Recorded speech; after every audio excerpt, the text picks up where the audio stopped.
compared to the head and the NTRK alteration in non-small cell lung cancer. So just start with the ROS1 population, which is generally found in adenocarcinoma, 1 to 2% non-small cell lung cancer. It's the same population as for the EGFR, mainly light or never smoker. Different rearrangement have been already reported, different partner. The most predominant partner with ROS1 is CD74, but whatever, all the partners seems to bring, I would say, disadvantage to the tumor cells proliferations, and for which there is potentially a benefit to try to block this molecular alteration. So we have currently the crizotinib, highly efficient, again the HAL population, but also again the ROS1 population. Two trials, the phase 1 trial, the profile 10,001, 51 patients, as you can see, with a huge response rate, 70%, and also in the East Asian population, same magnitude of benefit, 71% response rate, with a prolonged median PFS around 16 months and 19 months in the first trial. So clearly a huge magnitude of benefit with crizotinib. We done also in France this access program, patient ROS1 translocated receive crizotinib, and you can see the same magnitude of benefit, 67% response rate. So currently crizotinib is already approved in Europe and by the FDA also in this patient who are ROS1 positive. Do we have any other compound, the seritinib?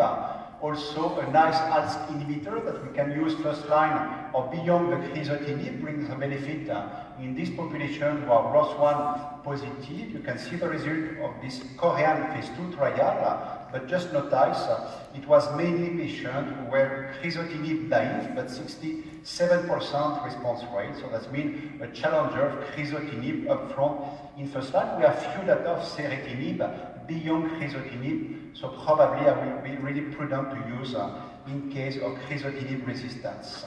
We have three other interesting compounds, multi-compound tyrosine kinase inhibitor, like the entrectinib, it's an NTRK inhibitor, ALK inhibitor, ROS1 inhibitor. I will show you later the result for the NTRK, but you can see promising data, response rate 77%, and median PFS promising 19 months.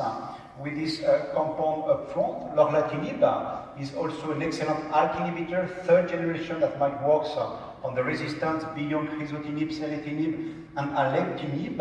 In this population, ROS1 crizotinib naive, 61%, and median PFS 21 months, particularly interesting with the lorlatinib, excellent brain penetration. So you can see the intracranial response rate, 66% in this patient, ROS1 positive. Repotrectinib, also a drug, highly efficient against the NTRK, but also HAL population and the ROS1 population. Again, promising data, it's a small subpopulation, but 80% response rate, and also a nice brain response rate, 100% in some patients with specific brain mets in this phase 2 trial. So that's been currently what we have for this population who are ROS1, crizotinib.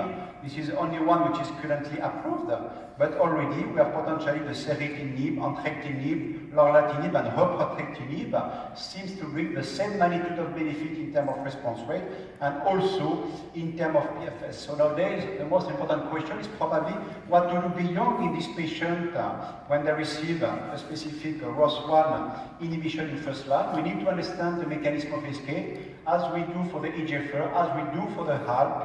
For the ROS1, we start to have nice data, mechanism of resistance, and you can see here, in around 50%, we might be able to identify mutation of resistance to crizotinib.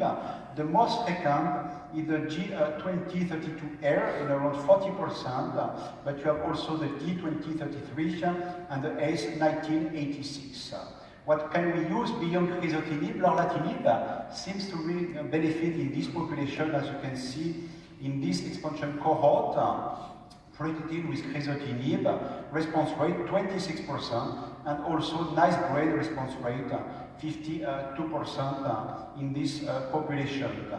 Hoprotrectinib have shown also interesting data in this pre-treated population with crizotinib with a response rate 18%, quite low, but in some patients with a major response rate, and also intracranial response rate 25%. So this is something that needs to be followed with a higher number of patients.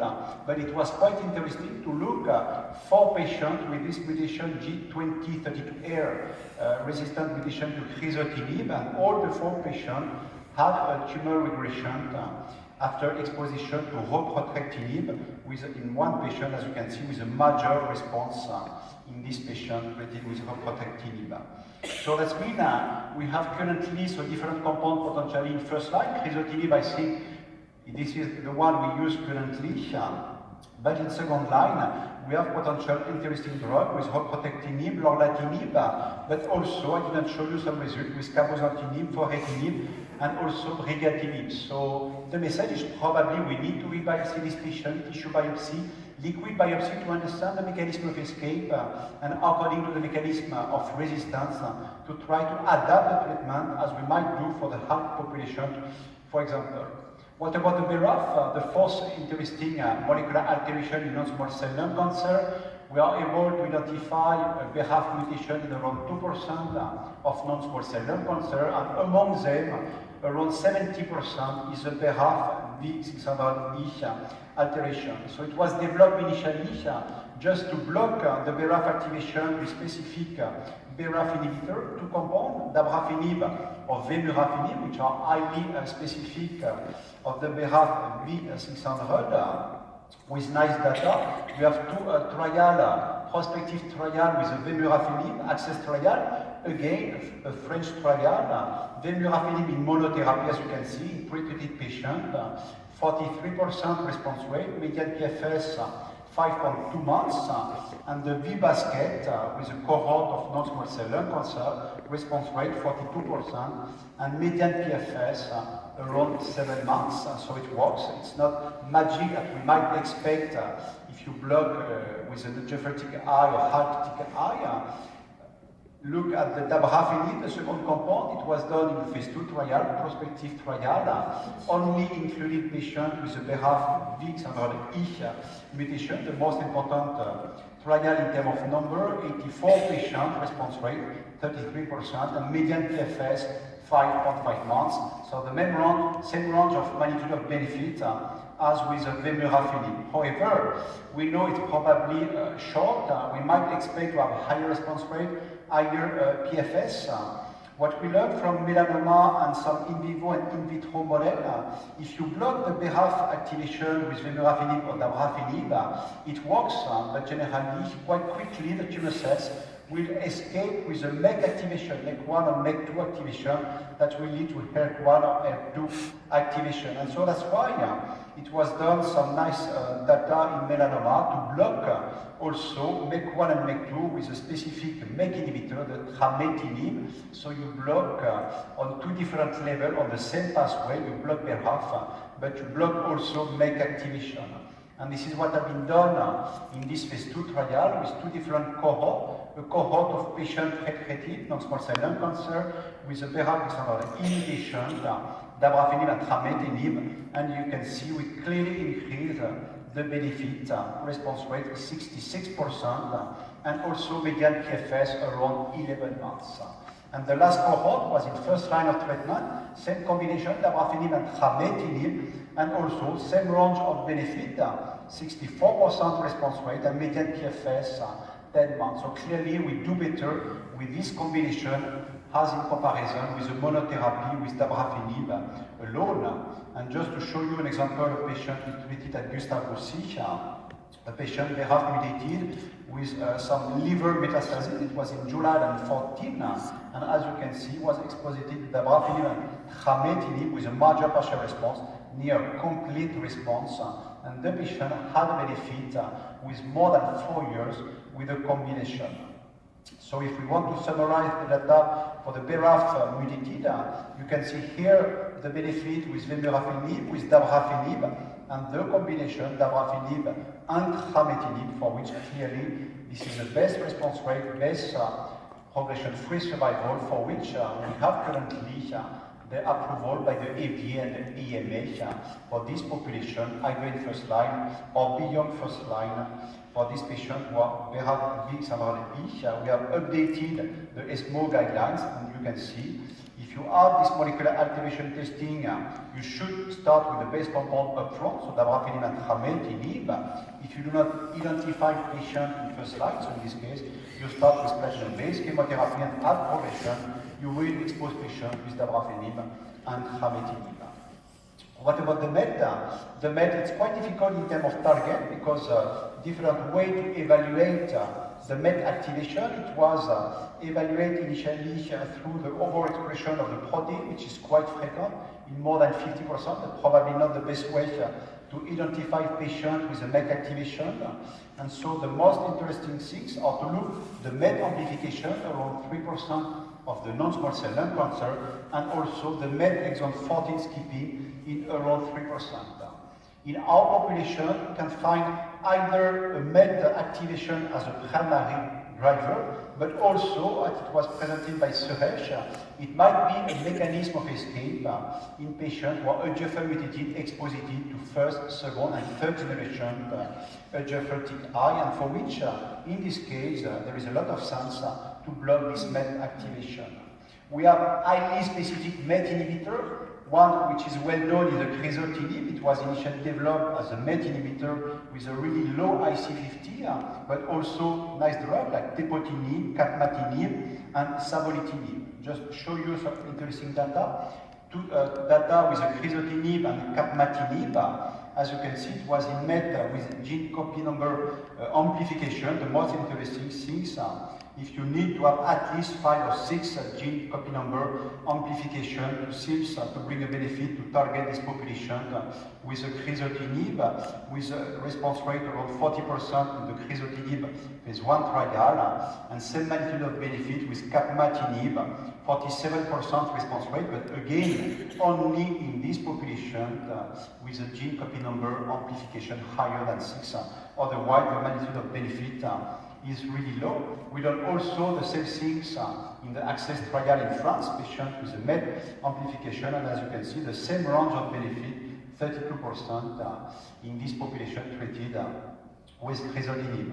What about patient MET amplified at the mechanism of resistance to an EGFR TKI? Just to show you this phase 1 and 2 trial that have been recently published in JCO. Patient treated with capmatinib and gefetinib seems to be interesting, but only in patient with a MET gene copy number at least 6. You can see response rate 47%, and it was presented also by Suresh. Nice data with osimertinib in association with savolitinib. Notably, if you look in this population who are T7 active and negative, but MET amplified, you can see 61% response rate with this combination. And beyond osimertinib resistance, that has been presented also, in 15% you have a MET amplification, so it will be something interesting to target, particularly in the near future when we will use osimertinib in first line for all the patients who are EGFR mutated. The MET exon 14 in around 3% of non-small cell lung cancer, something we can capture if you perform some NGS panel testing in our population. You can see with the crizotinib, again, it seems to work, 32% response rate in this population, MET exon 14 alteration. And also in France, again, ACCESS trial, same magnitude of benefit with crizotinib, 40% in this population. It was presented also with tepotinib, probably the most promising and interesting result that have been presented by Enriqueta Philippe recently, around 60% response rate with tepotinib in case of MET exon 14 skipping alteration, non-small cell lung cancer.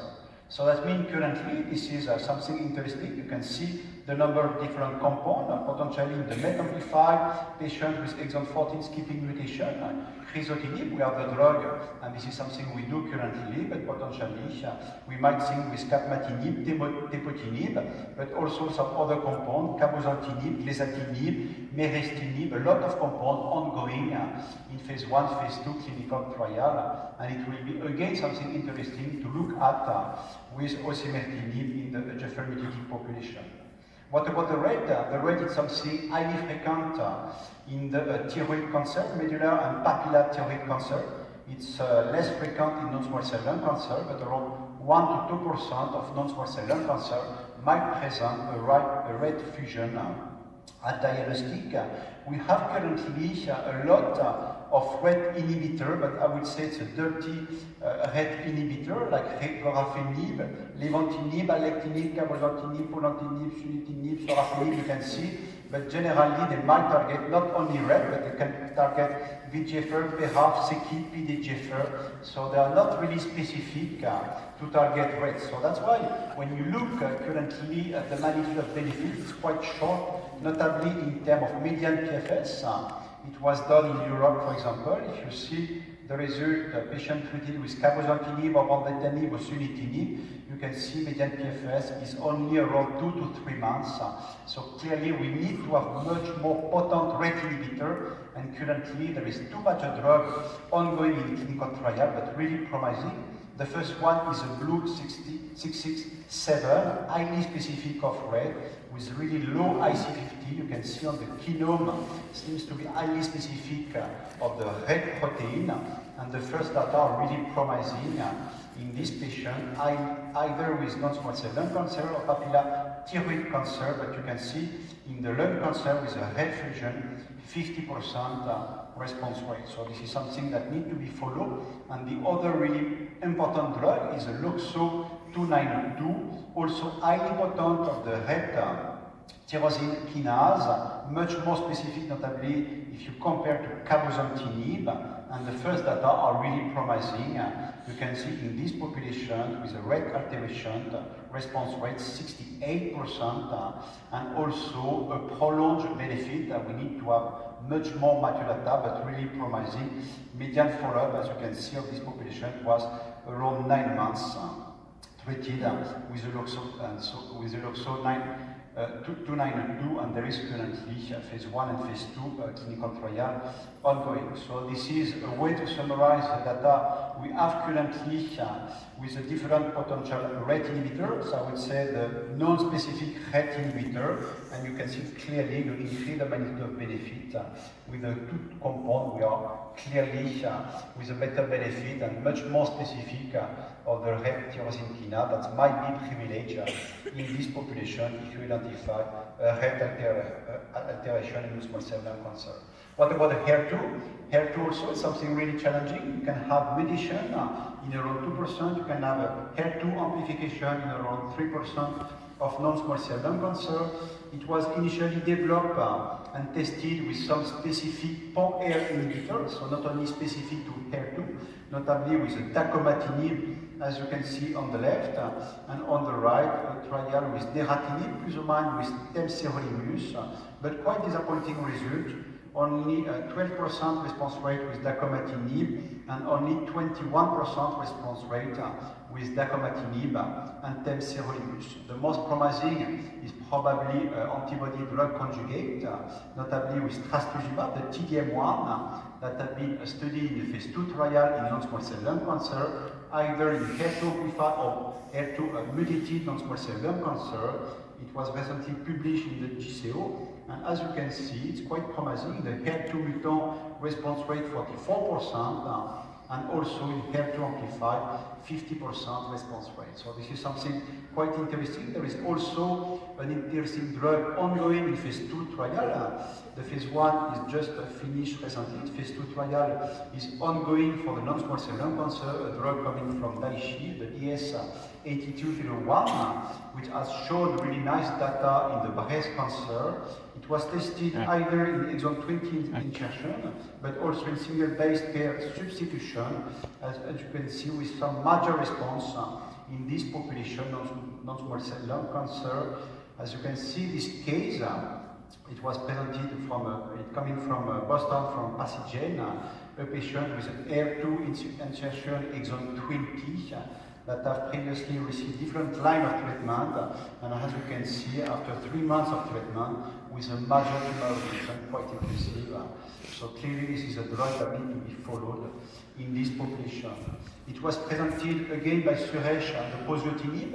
Poziotinib seems to be a nice drug in exon 20 insertion, either a GFR, but also insertion in exon 20 of HER2, as you can see, with really low IC50 of poziotinib in comparison to other different TKI, so nice and promising data. And the early data in this population with HER2 exon 20 expression, as you can see, response rate 50%. So this is also something to be followed. And the phase 2 trial is currently ongoing. One of the issues of this drug might be about the toxicity, digestive toxicity, which is quite high. And just to finish with the NTRK, NTRK is also something I would say challenging to capture because it's quite difficult to enrich the population. We don't know exactly which patient generally have the higher probability to be NTRK positive. And you can see also it might be a molecular alteration that can be found in a lot of different tumor types, the brain, salivary, in lung cancer, breast cancer, pancreatic, cholangiocarcinoma, colon cancer, tumor, melanoma, some sarcoma.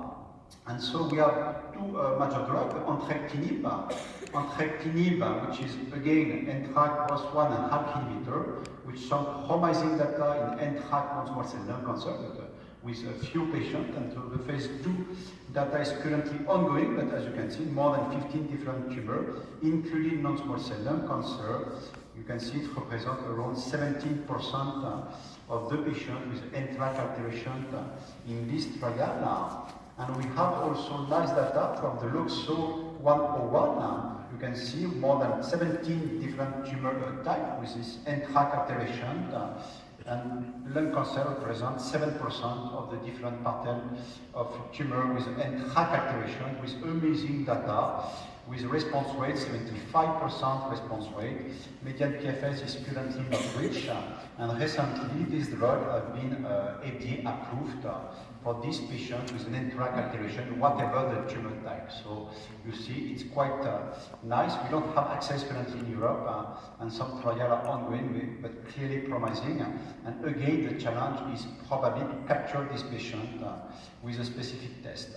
So that's been for the NTRK, two major drugs to follow, the entrectinib and the LUXO 101, but also potentially some other compounds, repotrectinib again, the DS6051, the LUXO 195, merestinib, forestinib, that might be efficient in this population, but probably in the lung, less than 1% with the NTRK alteration. So just to conclude, just one slide of summary. So we have multiple drugs for the EGFR population, for the HALK population, first, second, and third generation. We are coming on the same way for the ROS1 patient.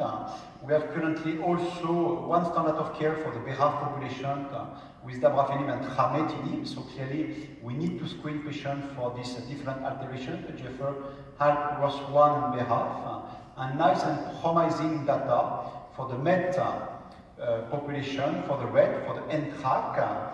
I didn't talk, but we have also the NRG1 patient and the HER2 population, for which, as you can see, we have a lot of different compounds, and so some trials are ongoing, but that's why this is something interesting and important to try to screen by NGS in our patients, and not only to look at PD-L1 and to expose with immune treatment, because generally these patients with a ROS1, with a BRAF, generally have a low response rate with immune treatment as for the EGFR for the HALK. So that's why we need to screen systematically this type of driver and molecular alteration before to start any treatment. And with it, I want just to thank my colleague from Gustave Roussy, and thank you for your kind attention. Thank you. Thank you, Professor Blanchard, for the very excellent coverage of rare driver mutations. Are there questions from the floor?